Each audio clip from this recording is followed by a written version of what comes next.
in America. Let's bring in the panel now. Matthew Continetti, editor-in-chief of the Washington Free Beacon, Heidi Prisbilla, senior political correspondent for USA Today, and syndicated columnist Charles Krauthammer. Charles, what do you make of Ms. DeVos? Well, I think it's very encouraging. It's sort of one of these program-specific appointments, and that is, this is Donald Trump's way of saying that he's serious about school choice. Republicans have talked about it for 30 years. The AFT, the American Federation of Teachers, is probably the single most reactionary organization in American life. They have condemned generations of particularly inner city students to really blighted lives as a result of the fact that as a monopoly that they provided the most execrable education. And they look after themselves, which is what unions do. But their pretense to be acting in the public interest is extremely hollow.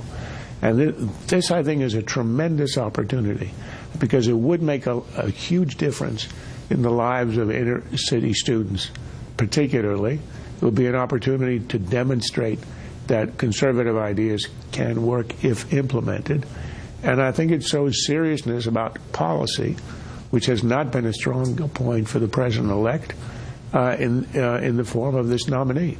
Heidi? Well, let me touch on some other points since you went through kind of the ideological bent.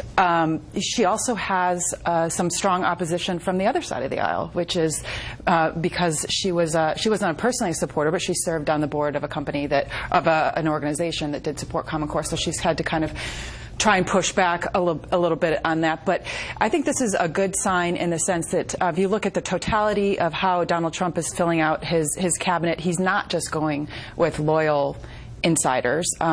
She wasn't someone who was by his side throughout the whole march of the campaign. But she does know a lot about the issues and a lot about education, and I think that she could do a fine job in this role. One other thing, though, it does also show how difficult it is to keep that campaign pledge of draining the swamp, whatever that means, just because she's been in GOP politics a long time. She comes from a big donor family. But you want people who are experienced at the same time. You've got to strike that balance. She is very, very wealthy indeed. I just saw a picture of the family yacht, which is, I think, 140 feet, something like that. It's pretty big. Anyway, Matthew, she was an early supporter, by the way, of Common Core, but I think that she pulled away from that as she saw it in practice and in evolution. Well, the first rule of being in a cabinet is if you have a position separate from the president, you know who wins. The president. And so I think she'll back President-elect Trump's position on Common Core if she's confirmed by the Senate. Looking at the Trump administration as it's taking shape, it's very similar to the Reagan administration, where you kind of had the ideological conservatives who made up the core of the Reagan movement.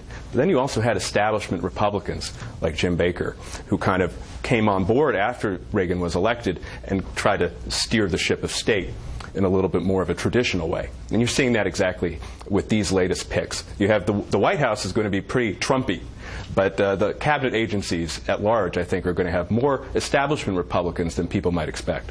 I want to talk a little